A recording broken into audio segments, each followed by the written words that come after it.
Yay! Hello, everyone. Oh my gosh.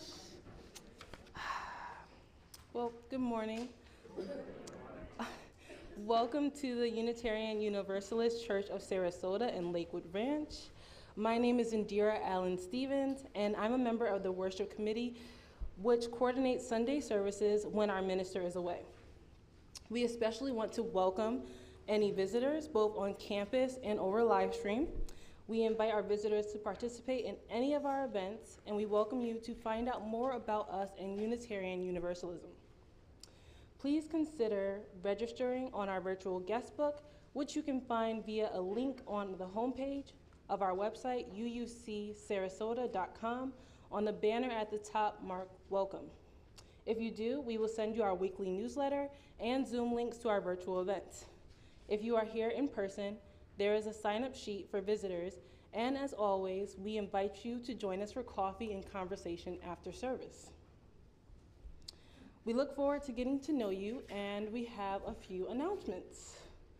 You may have noticed the short article in our newsletter about the newly named Caring Team. The Caring Team is there to help the congregation in its ministry to one another. You will see a weekly blurb in the weekly newsletter about how to access help by calling Bob Aravallo. Did that. The new chair of that team, he will assist in coordinating activities that help, such as pastoral visits, hospital visits, needed meals, rides to the doctor, or Sunday services, and dealing with major life changes or events. The team is there to offer acts of kindness and support. That is what we UUs do. Okay. I hit the mic. I'm sorry. It's good? Yeah? Okay. All right. Hey, you hear me out there? Okay. All right, cool. And donations to support Embracing Our Differences are still being taken in the courtyard today and next week. Look for Jody Bursford, and please be generous for this good cause.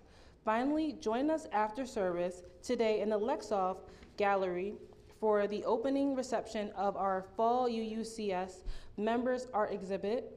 This exhibit gives our member artists a chance to connect with the congregation through their art and for you to connect with them. We are grateful to each artist for their contribution. This exhibit will be on view through December 16th. Please stop in and see how these artists look at our world and what they have to share with you. Okay. I am pleased to introduce our speaker for today, David G. Wilkins, Esquire, who retired from the Dow Chemical Company in March 2014 after 25 years as a lawyer and human resource leader. He also served as Vice President and Chief Diversity Officer for the American Red Cross from 2003 to 2005. David holds a Bachelor of Arts degree, yes, magna cum laude from Illinois Wesleyan University, and a Juris Doctor's degree from the University of Illinois School of Law. He is a member of the Bar and the United States Supreme Court and an emeritus member of the Michigan State Bar Association. David and his wife, Lois Bright Wilkins, have 4 adult children and 1 granddaughter. David and Lois reside in Sarasota, Florida, where they both are active members of ASALA, Association for the Study of African American Life and History, and Wilkins volunteers at the African American Cultural Resource Center located at the North Sarasota Library. ASALA and Boxers Diversity Initiative Group bought the Remembrance Project Lynching Memorial Plaque to our church. All right, and now we will commence with our opening reading. May we be reminded here of our highest aspirations and inspired to bring our gifts of love and service to the altar of humanity. May we know once again that we are not isolated beings, but connected in the mystery and miracle to the universe, to this community, and to each other. Please join me now in saying the words of affirmation, which are printed in your order of service and displayed on the screen behind me. As we light this chalice, the symbol of Unitarian Universalism, we affirm our 6th principle, the goal of the world community with peace, liberty, and justice for all. And now we will sing opening hymn number 121, We'll Build a Land.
Good morning, everyone. So our theme for this month is change, and it really got to me contemplating what change really means to me and perhaps to you too. Change can be good, we hope, and sometimes it's not, or at least we don't think so at the time. But change is what reminds us that we are alive, because without change, we become stagnant and start the slow decay into mush. So, while each of us can control some of the changes within ourselves, to make change in our larger community takes many voices coming together to make themselves known over the ear-piercing noise that perhaps has always been there, but it seems so much louder today. A noise that we have become so immune to that we have relegated to the background noise, shutting it out of our consciousness because the consistent bombardment is just too much for us to handle. Yet, we must come together, and what is the best way for our voices to blend? Why? In song, of course. So, today's story is by one of my most favorite poets, Amanda Gorman. Her book, Change Sings, is illustrated by Lauren Long and is going to be sung to you by a Mrs. Marin Schmid, an elementary school teacher who put music to these beautiful words. Enjoy. I can hear change humming in its loudest, proudest song. I don't fear change coming, and so I sing along. I scream with the skies of red and blue streamers. I dream with the cries of tried and true dreamers. I'm a chant that rises and rings. There is hope where my change sings. Though some don't understand it, those windmills of mysteries, I sing with all the planet and its hills of histories. I hum with 100 hearts, each of us lifting a hand. I use my strengths and my smarts, take a knee to make a stand. I'm bright as the light each day brings. There is love where my change sings. I show others tolerance, though it might take some courage. I don't make a taller fence, but fight to build a better bridge. I talk not only of distances from where and how we came, I also walk our differences to show we are the same. I'm a movement that roars and springs. There's a wave where my change sings. Change sings where? There, inside me, because I'm the change I want to see. As I grow, it grows like seeds. I am just what the world needs. I'm the voice where freedom rings. You're the love your bright heart brings. We are the waves starting to spring, for we are the change we see. We're what the world is becoming, and we know it won't be long. We all hear change strumming. Won't you sing along?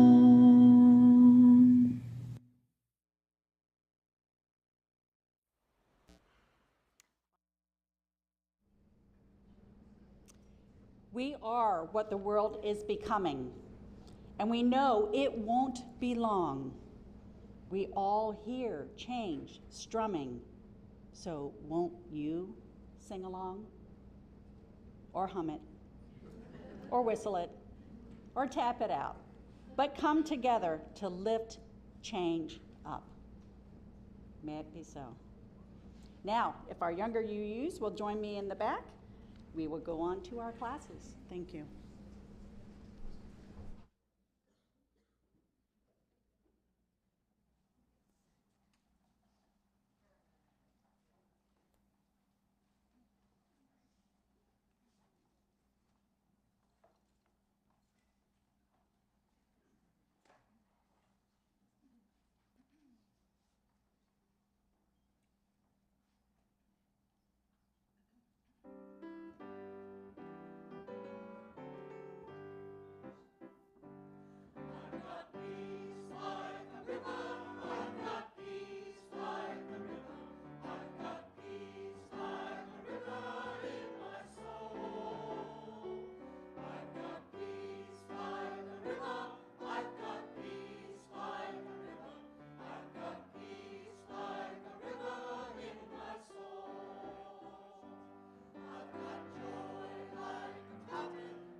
Testing, testing. How is this? This good? Doug?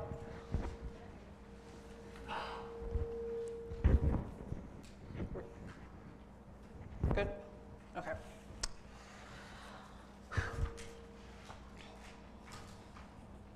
Thank you. That was really beautiful. There's a little feedback here. Okay. All right, so centering in words today is Dr. Martin Luther King Jr.'s book, Where Do We Go From Here? Chaos or Community? Arnold Toynbee has said that some 26 civilizations have risen upon the face of the earth.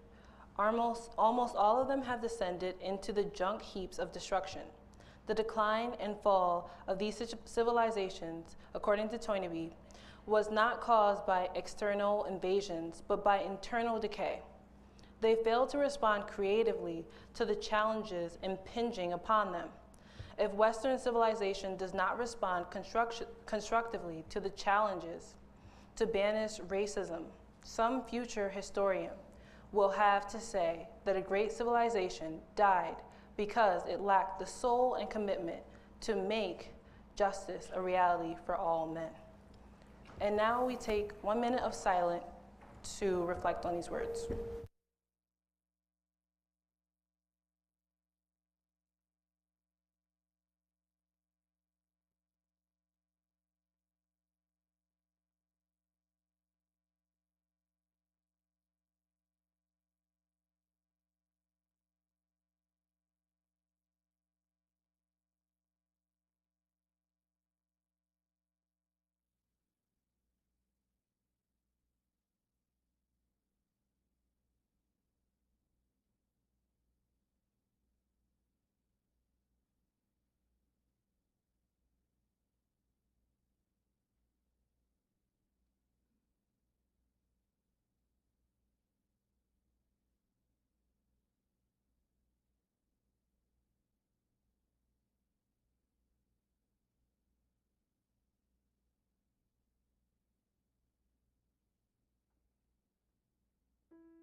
And now we'll be reading from Abraham Lincoln's Cooper Union speech. Neither let us be slandered from our duty by false accusations against us, nor frightened from it by menaces of destruction to the government, nor of dungeons to ourselves. Let us have faith that right makes might, and in that faith, let us, to the end, dare to do our duty as we understand it. As we help make this world a better place, we will now take the offering, which is gratefully received. For those online or those here on your cell phone, there is a link to donate in the description of the YouTube video or on our website right under the description of today's service. Let this sacred time begin.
Okay, and now we are going to welcome up Mr. Wilkins. The floor is yours.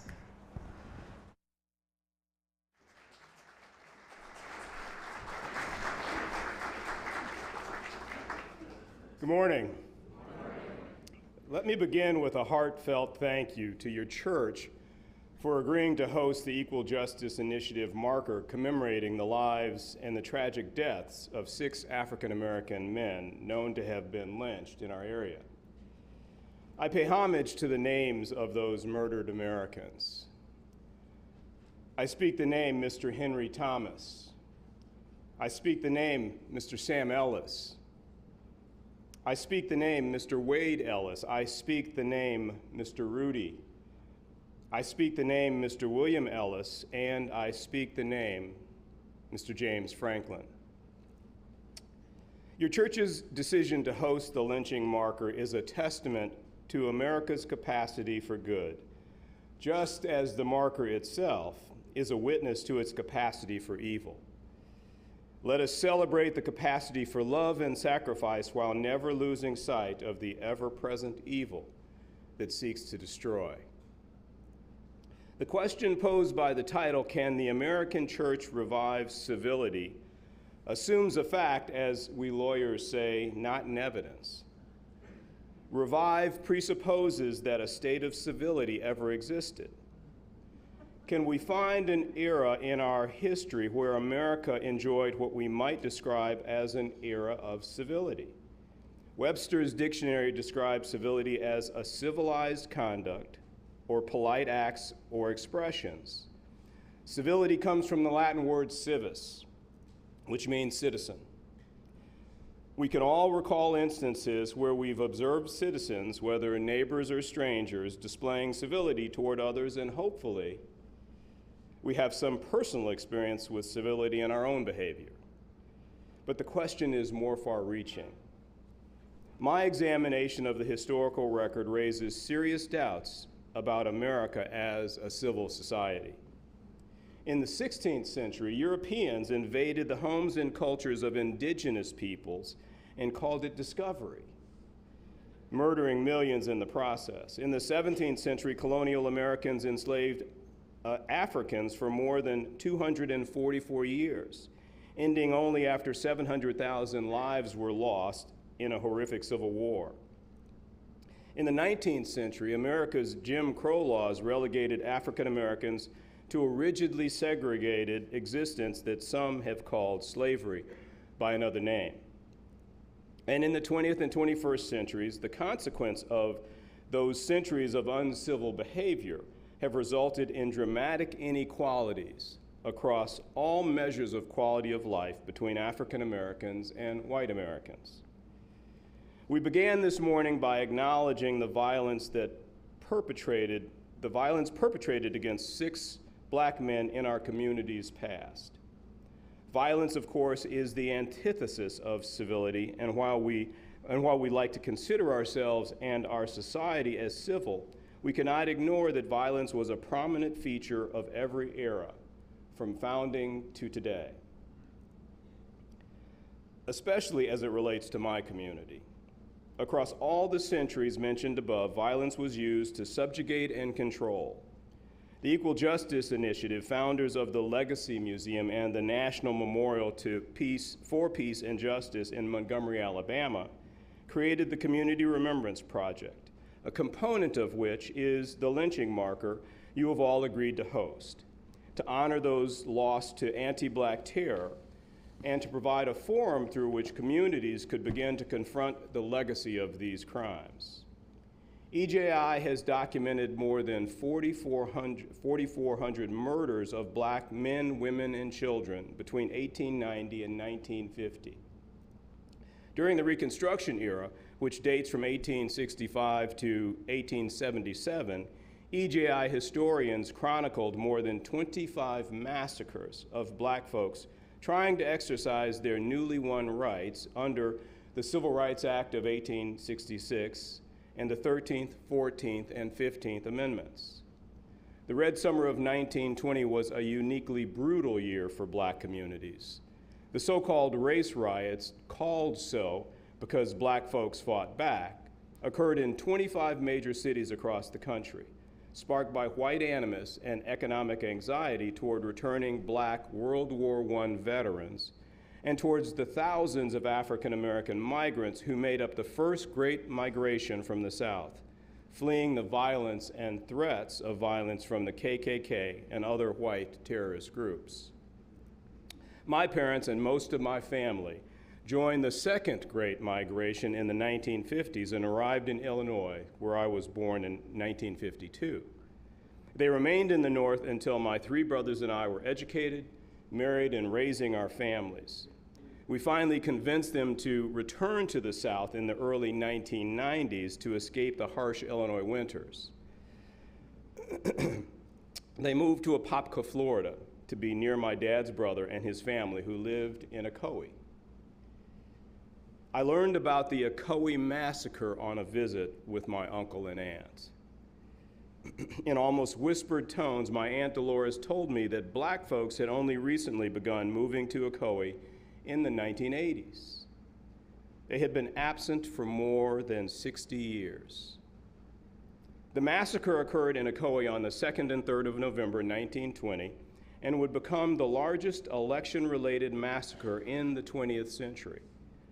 Ocoee was dominated by white conservative Democrats, and most of its black population were Republicans who lived under constant threat of violence if they attempted to vote or engaged in voter education or promotion activities. Mose Norman, a prosperous black farmer who had been part of a voter registration drive in Orange County, was determined to vote and made his way to the polls on November 2nd. He was turned away twice. Seeking to punish Norman, a white crowd of more than 100 men followed him to the home of Julius July Perry, believing Norman had gone to the Perry's home after trying to vote. In the confrontation that followed, Norman escaped, but Perry, determined to protect his family, confronted the attackers, killing 2 white men in the process. Ultimately, overrun by more white reinforcements, Perry was killed and hung from a telephone pole along the highway between Ocoee and Orlando. The mob then turned its attention to the black community in Ocoee, burning homes and businesses and ultimately driving the entire black population out of town. 50 African Americans were killed, along with 2 whites. There were no successful prosecutions, and no compensation was ever paid to the families. Orlando recently erected an EJI remembrance marker memorializing the lynching of Mr. Perry. Now, I fully recognize that some, maybe most of you, find talk of lynchings and racial terrorism a tough pill for a Sunday sermon. But I'm reminded that any church that proudly displays a huge Black Lives Matter banner from its front facade, in addition to posting a lynching marker, as proposed on its grounds, is not frightened by the truth of our history, no matter how stark or difficult to hear. Consider what we've learned from the history lessons we've just discussed. Have we become more civil over the centuries, more respectful, more loving? Consider these questions as we examine some contemporary events and their contributions to our civility. For me, the civility question was answered by the January 6th insurrection and the weak attempt on the part of some to gaslight the nation with claims that this outrage was legitimate political protest. In a civil society, there would have been an almost universal condemnation against this terrorist attack and condemnation of anyone who supported it. 9/11 was certainly the outrage of the century and was met with a ferocious response by most Americans. January 6th could easily have proved equal to 9/11 had the terrorists succeeded in killing congressmen and the vice president. So, why the tepid response?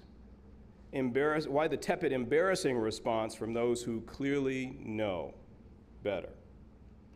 The New York Times' editorial board recently published an opinion piece entitled, "America Can Have Democracy or Political Violence, Not Both," which provided a broad overview of the state of political violence, its rapid growth, breadth, and intensity. The article included the following data points taken from testimony given by Rachel Kleinfeld, a Carnegie Fellow to the January 6th Select Committee. The 2020 election season was an inflection point that led to a step change in acceptance of violence as a political tool, particularly among Republicans. By February 2021, 25% of Republicans and 17% of Democrats felt threats against the other party's leaders were justifiable. Threats against members of Congress are more than 10 times as high as just 5 years ago. From 902 threats investigated by Capitol Police in 2016, they leapt to 3,939 in the first year of the Trump presidency. 5,206 by 2018, 6,955 in 2019, 8,613 in 2020, and hit 9,600 in 2021. In the 11 weeks between the election and Inauguration Day, armed actors at protest grew by 47 47% compared to the 11 weeks prior to the elections. And organized paramilitary groups grew by 96%. From 2016 to 2017, hate crimes rose by over 1,000 cases, and those rose by nearly the same amount in 2020. In that year, the last numbers the FBI have reported, 8,263 hate crimes were recorded by the FBI, the highest number since 9/11. White supremacist propaganda and organizing have also grown dramatically. As measured by the Anti-Defamation League, the presence of public, openly white supremacist activity rose more than 12-fold from 421 incidences in 2017 to 5,125 in 2020. My original title for this talk asked the question, is now the time to talk about a second civil war? We've all heard references from pundits and some politicians, and most of us dismiss them as fearmongers.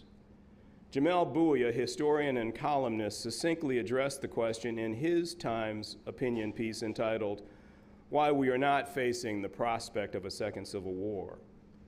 Bouie acknowledges that the hyperpartisanship and divisions that exist among us, but clarifies that the division which led the South to secede was slavery, and the South's gamble that secession would ensure its slave-grown wealth and power, forever solidifying its standing as a global economic power. The history of American slavery and our current troubles are not comparable, but the hatred, enmity, and vitriol that characterizes our public square today can hardly be described as civil. So how do we fix it, and can the American church help? Our history again provides good and bad examples of church influence. The Religious Society of Friends, or Quakers, became the first religious body in the English colony to protest American slavery with the publication of the Germantown Petition in 1688, which urged the Friends to abolish slavery as it was inconsistent with the Bible's golden rule, do unto others as you would have them do unto you. It argues that every human, regardless of belief, color, or ethnicity, has rights that should not be violated. Ultimately, the Friends would abolish slavery in 1787. In contrast to the Quakers' example, the mainline Protestant denominations split over the issue of slavery in the 19th century. In 1837, the Southern Presbyterians joined forces with their conservative Northern brethren and expelled the anti-slavery New School Presbyterians. In 1844, the Methodist Episcopal Church split South and North over the issue of slavery, and the Southern Baptist Convention was formed in 1845 over a dispute with their northern churches. This statement from Richard Furman, then president of the Southern Baptist Convention, clearly and succinctly expressed their views. The right of holding slaves is clearly established in the Holy Scriptures, both by precept and example. Your Unitarian Universalist Church has to be included in this survey. George Leonard Chaney, as I read, is credited with founding the Church of the Father in 1883, and his outreach included supporting education for the freed men and women, former slaves, starting a number of historically black colleges and universities, including the Atlanta University Center, and opening the first lending library for African Americans and women. Clearly, the church can be an instrument of good, as demonstrated by the examples above. So we can postulate its potential today to revive civility. Based on the rising rates of political and white supremacist violence, we know that revival isn't happening. So, where is the church today? The church, in the institutional or brick and mortar sense, is not a monolith, of course. But if we view it as such for purposes of this discussion, its declining membership is one factor in our assessment of its capacity to impact our civil society. According to a recent Gallup poll, only 47% of Americans say they belong to a church, synagogue, mosque, or another place of worship in 2021.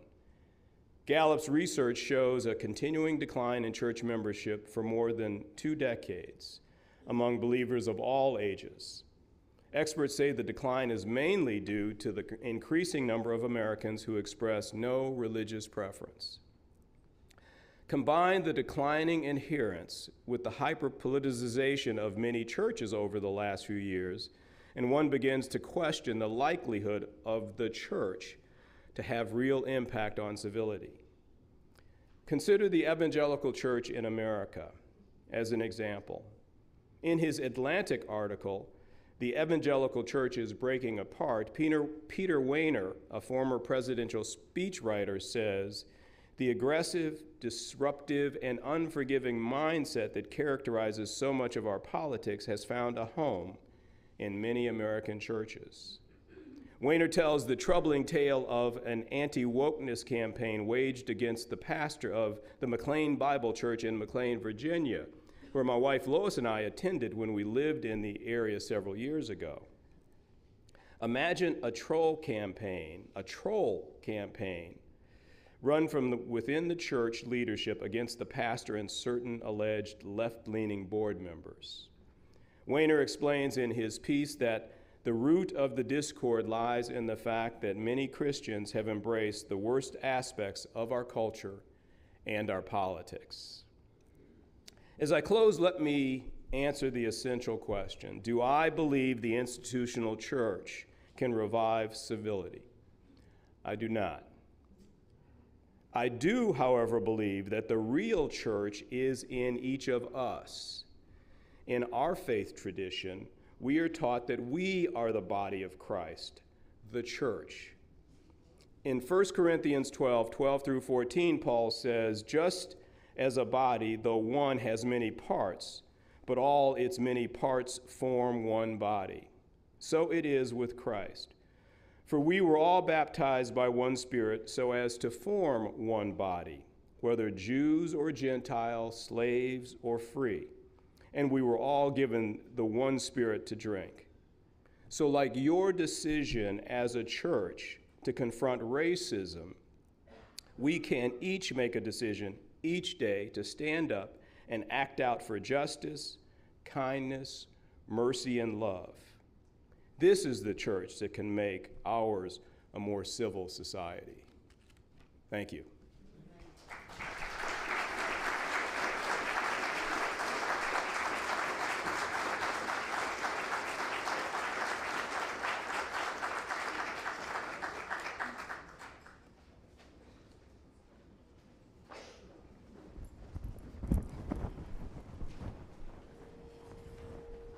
Okay.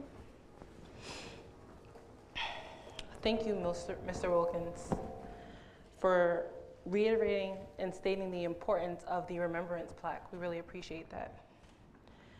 Rise if you are able to sing our closing hymn, 95. Number 95, "There is More Love Somewhere."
And in our closing words, we will read a passage from St. Francis of Assisi. Where hate rules, let us bring love. Where sorrow, joy. Let us strive to comfort others more than to be comforted, to understand others than to be understood, to love others more than to be loved. For it is in giving that we receive, and in pardoning that we are pardoned.